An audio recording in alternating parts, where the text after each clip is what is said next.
Today, welcome to another edition of Inside Putnam Valley Schools. I'm Eric Gross, your host, along with Superintendent of Schools, Dr. Francis Wills. And Fran, good seeing you again. Good seeing you too. It's almost time for the holidays. Yes, that's right. The weather has changed since our last meeting. And of course, the wintertime means inclement weather. Putnam Valley had its first delayed opening the other day. Yes, we did. And I was up at 4 in the morning getting my, my bearings, calling Mr. Bellino, and then talking to the other superintendents in the area. This is the process that we use. And we all use different weather reporting services or the internet to analyze what the possibilities are, and then we all have to make a decision. We try to make the same decision because it's difficult when you make a different decision than the others, and we don't want to hang alone. It's better to hang with everybody else when you're making a big decision like a snow day. But safety, though, is of paramount importance. Safety is paramount. Yeah. In our whole decision making. And Putnam Valley is a little unique because we have different weather systems. Yes. Roaring Brook has a completely different weather system than the rest of Putnam Valley. So it might be, just snow flurry here, but they're having 3 to 4 inches already in Roaring Brook. And we have to make sure that the school is accessible and safe for everyone. So again, as Fran says, safety is the watchword. And of course, the information we broadcast on the websites, on the television stations in New York City. They put the scroll on the bottom, local radio stations, the internet. They get a phone call at 5 a.m. and everybody all the parents get a phone call. And we even have an app now. So it's, there's a notification on the cell phone immediately by 5 o'clock or 5:15 when the decision is made. Let's hope we don't have to get you up at 4 o'clock in the morning. Well, but I think this is going to be the winter. I know. I've heard that the forecast is for many big storms. So, we'll see. We'll see what happens. Well, as you can see, we're in our brand new studio. Room 116 in the Putnam Valley High School is a refurbished television studio that we'll be broadcasting these shows from. There are some lovely young ladies who are filming us today. And shall we say hello to them? I think we should. Let's say hi to the gals. Well, Fran, as we mentioned, we're in room 116, which is the new Putnam Valley Television Studio. The renewed studio. The renewed studio. Yes, because we've had the studio, but we really tried to revive it this year with a program that enlivens and gives students more of a voice and understanding more about TV work and studio work, and also the narrative behind it. We're going to give the Today Show a run for its money? Absolutely, yes. Well, let's meet some of the young people, the gals over here, who are part of this program. We have Cosette Shields, Jonila Marina, Tina Marina, Sophia Marango, and Caitlin Sigmund. And ladies, welcome to the program. Why television? Caitlin? I like being in front of the camera, but I also like being behind the camera, so it gives you a view of both angles, and it's fun. Has it been a good experience for you? Yes, definitely. We get to see the entire, from the base to the finish, we get to see the entire process. What about you? I really enjoy it. It's something that you don't really get to see usually, so it's just a fun experience all around.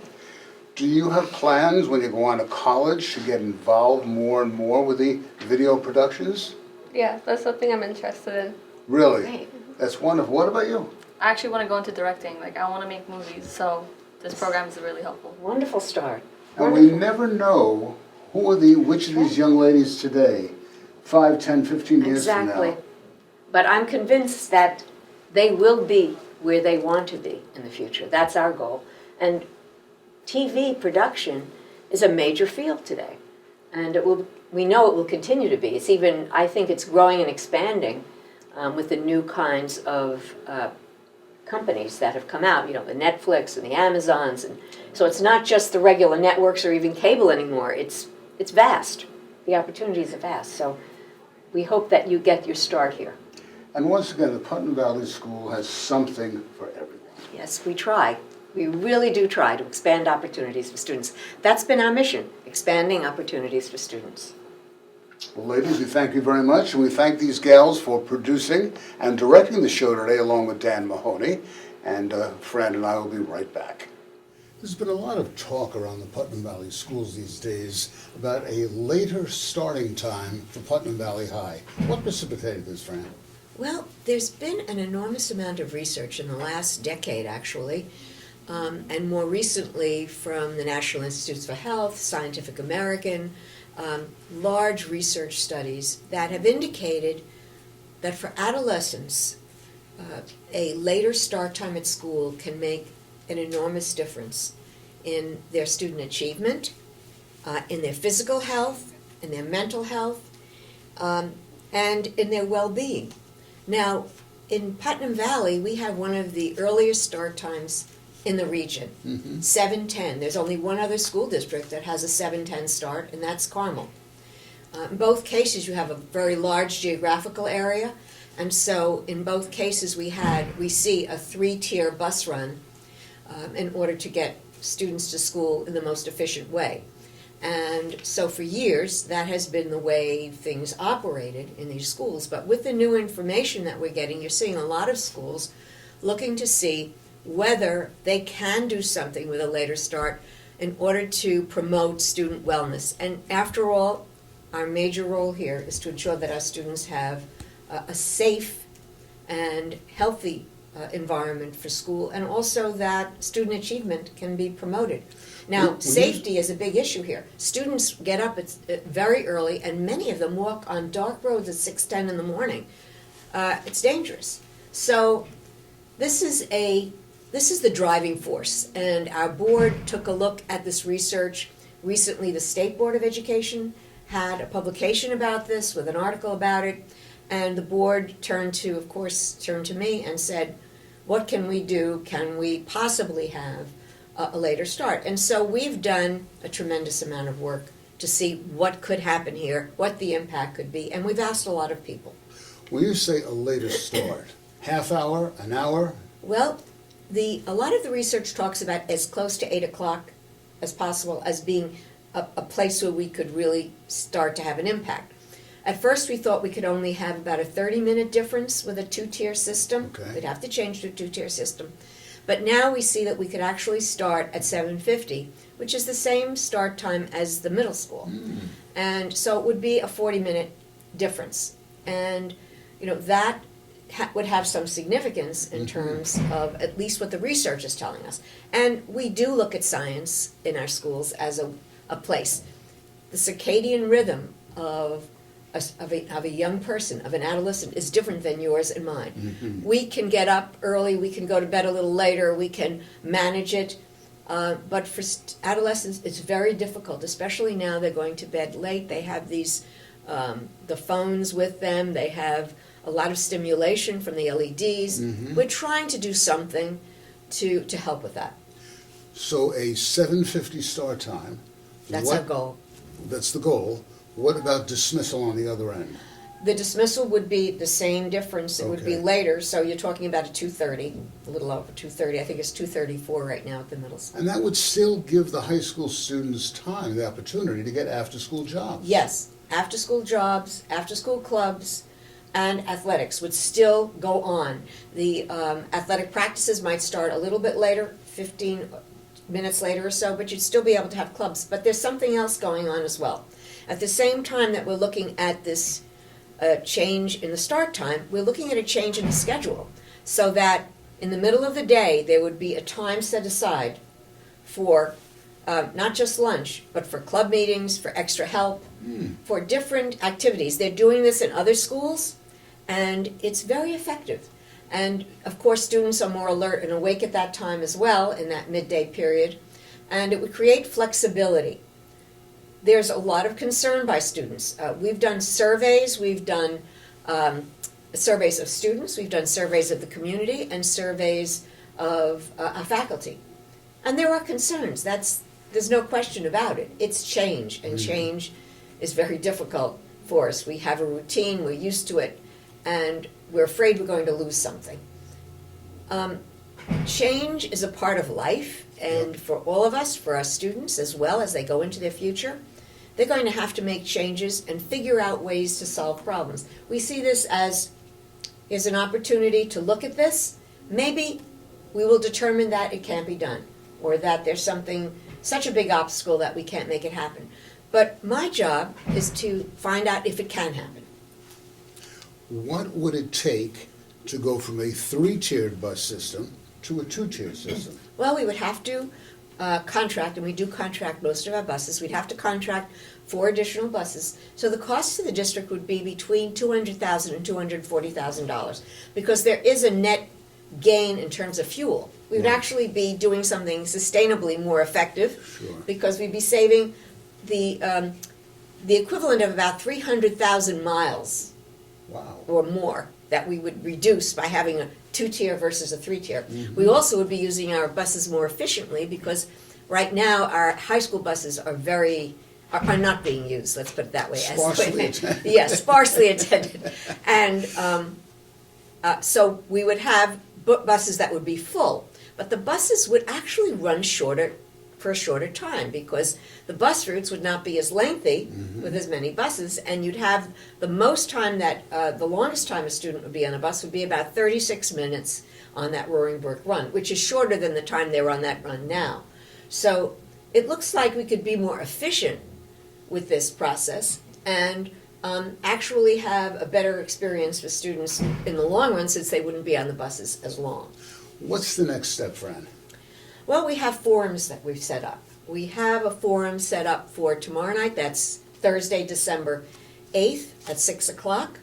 And we also have a forum set up for the next week on the 14th, at which anybody is welcome to talk about their concerns, to hear the facts, to share what's on their mind in terms of this process. We also have cataloged a lot of the concerns in a new PowerPoint, and I had an original PowerPoint that I sent out to the community. I have a new one, and it really catalogs the concerns. We've listened to students. We know that they are worried about this. They don't want it. Or at least I should say this, 60% of the students have said that they really are not in favor of this. And at a student government meeting recently, only 1 student was for it. The others were against it. Their reasoning had to do with a fear that they would lose something. And I think losing something is always something we worry about. So they're afraid of losing the clubs. They're afraid of losing athletics, extra help. What we want to do is make it possible for them to continue to have what they fear they're losing, but within a framework that actually helps them in terms of their well-being. So, we're listening to the students, and we're trying to solve those problems that concern them. And there's also, frankly, one other thing. If the change does occur, if it doesn't work well for people, after a Go year back or so, again. we can go back. Right. It's not the end of the world that this is the way it's going to be if it doesn't work. But also we would like to be innovative. We would like to think that if we see something that science and the research about human beings shows us could be beneficial, we'd like to try it.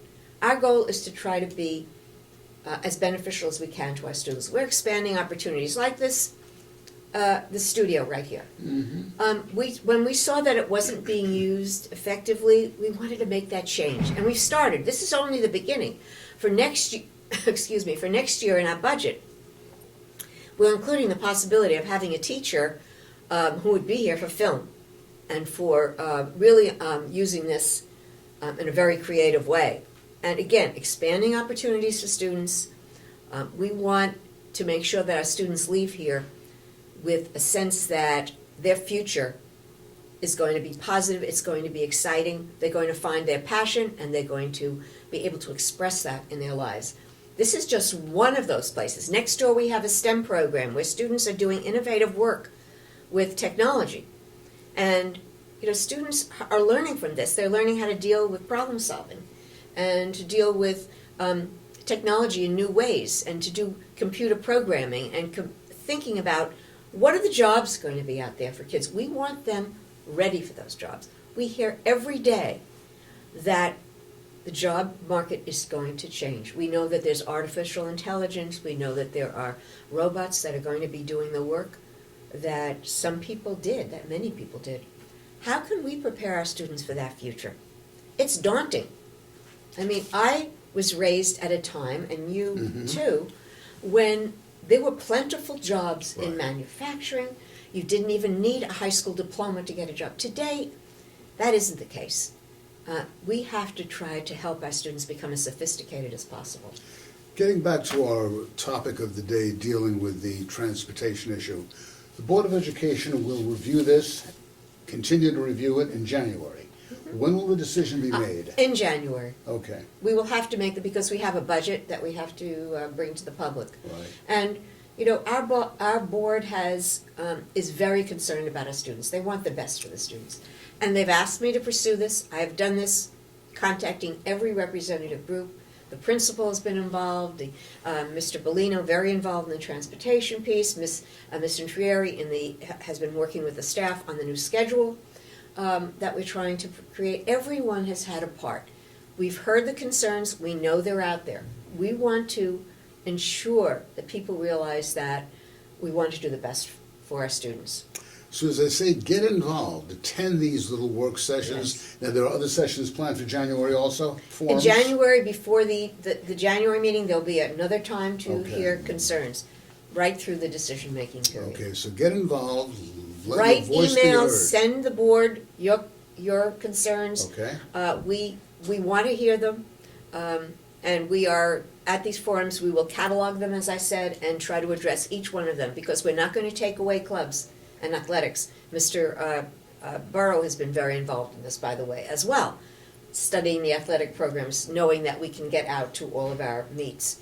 Other schools are starting at 7:30 and 7:40 and at these later times. They have, some of them have made their goal 8 o'clock. I don't think we could do that.